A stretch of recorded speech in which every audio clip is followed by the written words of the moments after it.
Ma'am, ano po ang reaksyon ng presidente kung meron man dito po sa nangyari pong pagbabasura ng Court of Appeals ng Timor-Leste sa kahilingan po ng pamahalaang Pilipinas na ma-extradite ang dating kongresistang si Arnie Teves? Mm. Medyo nagulat po, pero siyempre po, ibinato po itong issue na 'to sa DOJ po at, nakausap po natin, itong si ASEC Mico po at, medyo ikinagulat po nila kung ano yung naging desisyon po dahil 2 beses na nga po na nagkaroon ng desisyon ang, Korte po ng Timor-Leste na pumapayag po sa extradition. Pero ito pong huli na nagkaroon ng, apila, because of technicalities na hindi naman po na-raise dati, Mm. pero parang na-raise na lang siya sa apila.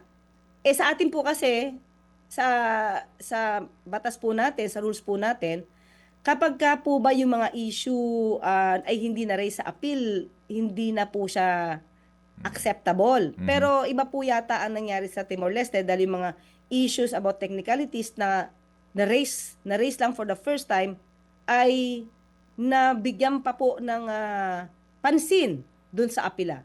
So ngayon po, katulad po nung ang mga issue po tungkol sa death penalty, wala naman po tayong death penalty, although nasa Constitution, pero suspended po ito. At yung tungkol sa mga parole at, kung ilan yung length ng imprisonment. Naipaliwanag naman po daw ito ng DOJ sa hearing at, medyo nabigla po sila sa naging decision pero mag-a-appeal lang po sila, Okay. ang So, sabi. yan pong official ngayon. Aapila sila dito po sa pagbasurang ito ng request natin. How soon will that be, ma'am? Again po, sorry sir, Opo, opo. garbled po. So ito pong pinakabago, mag-aapila sigurado ang Philippine Mm. government. Opo. Sa Court of Appeals pa rin ho ba ito, kung sakasakali? Meron bang mga motion for recon ng mga ganun pong usapin doon sa bansang yon?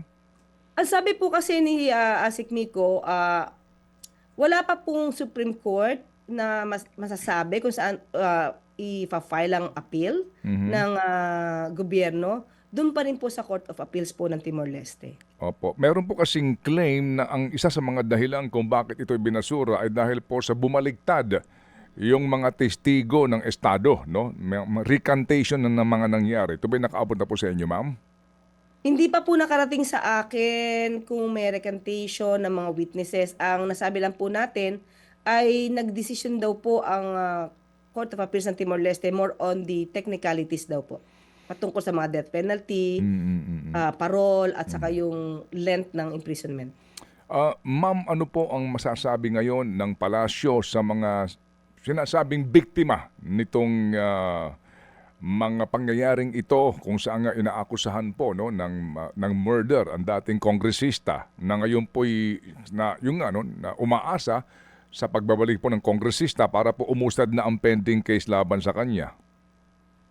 Actually sir, hangga't hindi po talaga nababalik si, Congressman Teves dito, wala po mangyayaring pagdinig sa Mm. mga kaso na kinakaharap niya po dito sa Pilipinas.